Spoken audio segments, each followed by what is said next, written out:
Nos metemos directamente con el segundo tema del día. ¿Por qué flotan las nubes? Cristian, ¿quién nos visita? María Cecilia Villegas. Meteoróloga, trabaja en el Centro Operativo de Pronóstico del Servicio Meteorológico Nacional, se especializa en meteorología marina y además trabaja en el Departamento de Ciencias de la Atmósfera y los Océanos en la Maestría de Meteorología Agrícola. Bienvenida, Cecilia. ¿Cómo estás? Bien, muy bien, sí. Muchas ¿Por qué gracias. flotan las nubes? Es una pregunta muy interesante.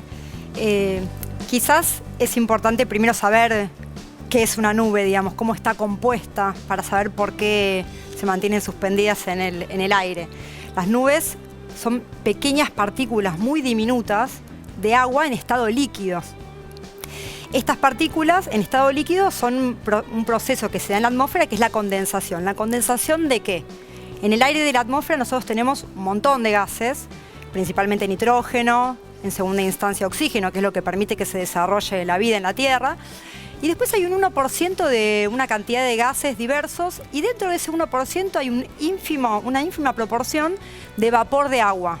Es ínfima, pero es muy importante.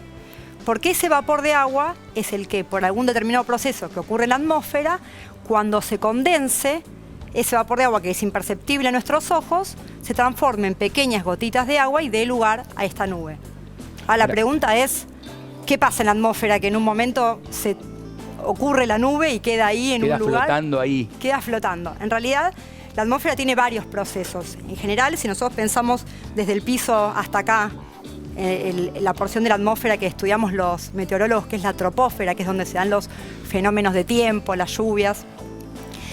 A medida que nosotros ascendemos, tenemos diferentes condiciones de presión y de temperatura. Lo que ocurre es que hay cada vez menos temperatura a medida que subimos. Eso nos pasa cuando vamos de excursión a una montaña, vamos teniendo cada vez más frío. Bueno, cuando por algún motivo esa porción de aire asciende, porque se calienta, porque hay una montaña que obliga al aire a ascender, llega a ese punto de la atmósfera, a ese nivel de la atmósfera en donde la temperatura es lo suficientemente fría como para convertir al vapor de agua, que es invisible a nuestros ojos, en agua líquida, en pequeñas gotitas de agua líquida.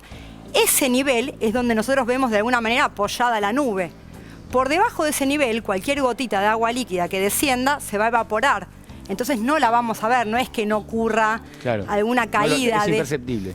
Es imperceptible porque se vuelve a evaporar. Entonces, ese piso que nosotros vemos en donde están apoyadas las nubes, un día de cielo claro, que tenemos como esos pomponcitos de nube, esa base es una condición que tiene la atmósfera propicia para que el vapor de agua que tiene cualquier porción de aire que nosotros tomemos de la atmósfera se condense y haya pequeñas gotitas de agua y se forme la nube.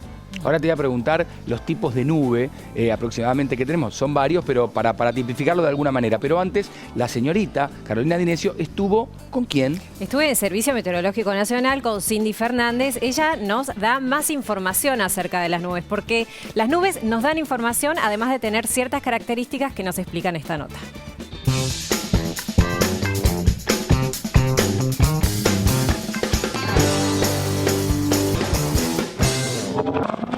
Cindy, ¿qué información nos aportan las nubes? Las nubes nos aportan mucha información. Las nubes nos cuentan cómo está la atmósfera en ese momento. Depende del tipo de nubes que tengamos, podemos hacer un pronóstico a corto plazo, podemos inferir qué es lo que va a pasar en las próximas horas. Para los aviones es fundamental observar y entender las nubes que se van a encontrar en su trayectoria. A partir de esta observación de nubes, los aviones saben por dónde ir. Algunas nubes pueden afectar la seguridad del vuelo, como por ejemplo pueden haber engelamiento, hay nubes como los cumulus nimbus que los aviones no pueden atravesar porque tienen granizo, porque tienen ráfagas de viento muy intensas, y con lo cual algunos aviones tienen que realizar su viaje esquivando este tipo de nubes. ¿Y cómo se mueven? Bueno, se mueven principalmente por el viento, ¿sí? El viento en altura hace que estas nubes, que son pequeñas gotitas de agua, minúsculas gotitas de agua, se desplacen en la dirección que son arrastradas, son llevadas, transportadas por el viento. Uno puede tener vientos de distintas direcciones en distintos niveles de la atmósfera. Entonces podemos tener cerca de superficie unas nubes que se desplazan hacia un lado, mientras que si miramos las nubes más altas pueden ir hacia el lado completamente opuesto. ¿Y qué produce cada tipo de nube? Bueno, no todas las nubes producen algún fenómeno, ¿sí? Solamente hay algunas nubes que producen lluvias, como por ejemplo los nimbus. Pero también tenemos otras nubes que son, por ejemplo, los cumulus nimbus, que son esas nubes blancas que solemos ver en verano, esas bien blancas que parecen de algodón, que son muy grandotas, que esas nubes, además de lluvia, pueden tener fenómenos asociados, como por ejemplo ráfagas de viento muy intensas y también granizo, ¿sí? Esas nubes pueden producir granizo e incluso granizo de gran tamaño. Cindy, ¿hay lugares que son más propicios para que se formen nubes que otros? Sí, por supuesto. Para que haya nubes, un factor que necesitamos es ascensos de aire. Hay lugares donde el aire no sube, no asciende, sino que baja, como por ejemplo en los desiertos. En los desiertos, en muchos desiertos tenemos escasez de lluvias, prácticamente no llueve, pero no llueve porque no están las condiciones para que se forme la lluvia. También hay otras cuestiones orográficas que pueden generar las lluvias. Tenemos un ejemplo que lo podemos ver claramente en Argentina. Cuando miramos la cordillera de los Andes, a la altura de Mendoza, San Juan, La Rioja, Catamarca, del lado chileno esa zona cuando uno ve la vegetación, es vegetación verde, hay mucha vegetación y eso es porque llueve mucho. Mientras que del lado argentino las lluvias son bastante escasas, no tenemos tanta cantidad de lluvias. Esto es porque el aire húmedo proviene del Océano Pacífico, se encuentra con la cordillera de los Andes y solamente puede subir. Entonces tenemos todo el tiempo ascensos de aire y estas son condiciones favorables para que se estén formando todo el tiempo nubosidad y todo el tiempo llueva. Mientras que cuando este mismo aire pasa para el lado argentino, ya no está forzado a seguir subiendo porque se terminó la montaña. Entonces no llueve del lado argentino y llueve del lado chileno.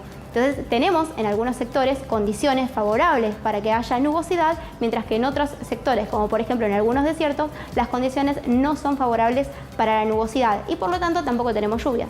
Gracias, Cindy. Gracias a ustedes. Desde el Servicio Meteorológico Nacional aprendimos más de nubes.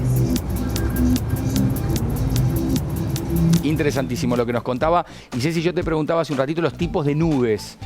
¿Cuáles son los principales, digo, los más importantes? Los más importantes, en general se hace una clasificación de nubes según la base, dónde está ubicada la base, a qué altura de la atmósfera está ubicada. Nosotros tenemos las nubes más altas que a veces vemos que son como pinceladas, que se ven muy altos, son nubes formadas por partículas de hielo, se llaman cirrus. Dentro de ese tipo de nubes, que son las nubes más altas que tenemos en la atmósfera, hay cirrus que son, digamos, más finitos, unos que parecen como plumitas, algunos que son más como un cumulito. Los cumulitos son como algodoncitos, eso también ocurre en los niveles más altos de la atmósfera. Y después tenemos los estratos que se dan en los niveles más bajos, cuando tenemos esos mantos que cubren todo el cielo, tenemos el cielo muy encapotado en situaciones de sudestada, son chatitos, pero extensos. Esos son los estratos y se pueden dar en niveles bajos y también se pueden dar en los niveles medios de la atmósfera. Y después tenemos los que tienen la base de la nube más baja, que son los cúmulus. Son verticales. Que son, claro, que tienen un desarrollo vertical. En general estos cúmulus se dan, por ejemplo, cuando la masa de aire de la superficie se calienta. Cuando se calienta la densidad del aire es menor, entonces empieza a ascender. Y cuando llega a este nivel que yo les contaba, en donde se condensan las partículas, se empieza a formar ese ascenso y se empieza a distinguir esa forma de nubecita tipo pomponcito de nube. Cuando el ascendente es muy importante, se generan los que comentaba recién Cindy, los cumulus nimbus, que pueden llegar hasta el tope de la troposfera, que estamos hablando de 12 hasta 15 kilómetros de alto, y son los que dan tormentas severas. Y esas son las que tienen que evitar los pilotos de avión. Las tienen que evitar, sí, porque tienen... Por las corrientes. Exactamente, de aire. son celdas de nubes que tienen en su interior, en el centro, unas corrientes ascendentes muy altas y también corrientes descendentes hacia los costados, que si el avión pasa por ahí, bueno, va a sufrir una turbulencia muy importante y en varios casos también accidentes aéreos bastante graves, las tienen que evitar. Perfecto. Bueno, quiero saber qué hemos aprendido con estos temas del día de hoy. ¿Quién empieza, Caro? Bueno, vamos a hablar de las mutaciones, porque todos los seres humanos sufrimos mutaciones. Son mutaciones que se dan a nivel celular, en nuestro material genético. Transcurren a lo largo de toda la vida. Y no todas son malas, algunas son neutras y otras son beneficiosas para nosotros. ¿Y por qué flotan las nubes? Bueno, hay una temperatura en cierta parte de la atmósfera que es propicio para el piso de esta nube. Hay gotas que caen, hay agua que cae, pero se evapora rápidamente. Entonces es imperceptible para nosotros. ¿Está bien lo que dijo? Está perfecto. ¿Lo resumió Muy bueno. correctamente, Ceci? Excelente. Bien, perfecto. Le digo Ceci porque es María Cecilia, pero le dijeron María, dijo no, Ceci. Ay, mirá qué lindo. Mira vos, menos mal, yo estaba preocupada. Yo me asusté porque me dice, porque claro, la productora Martina me dice, mirá que Chucho está hecho torta. Le digo, bueno, tampoco está tan mal. Pero no, me traías un regalo. Qué Era la lindo. torta para vos. ¿Quién la hizo? La hizo... La compraste, ¿no? No, Caro. Bueno, Bien, Caro. Muy Caro bien. me pidió que te diga que la hizo ella. ¿La hizo ella? Sí. Bueno, entonces soplamos la vela y la dejamos. Exacto. Muchas gracias por haber Al venido. contrario, Un gracias a placer. ustedes por Bueno, invitarme. gracias. ¿Qué hacemos? Tenés ¿Tenemos los tiempo, no? deseos. ¿Los deseos? 3 deseos. Todo para ustedes, chicos. Gracias. Todo para ustedes y para este grupo maravilloso de gente. Bueno, Vamos permiso, tomando Ahí Bien. está. ¡Feliz ¡Feliz cumpleaños! cumple! Ojalá se cumpla. Obvio. Che, pedí por el Martín Fierro, ¿eh? Bueno, nos vamos. Ahora vamos a disfrutar de la torta. Muchas gracias por estar del otro lado, como siempre. Nos vemos el próximo lunes. Tengan un gran fin de semana. Chau, nos vamos con Jamiroquai, Cloud9. Claro. Metimos una nube. Muy Chau. bien.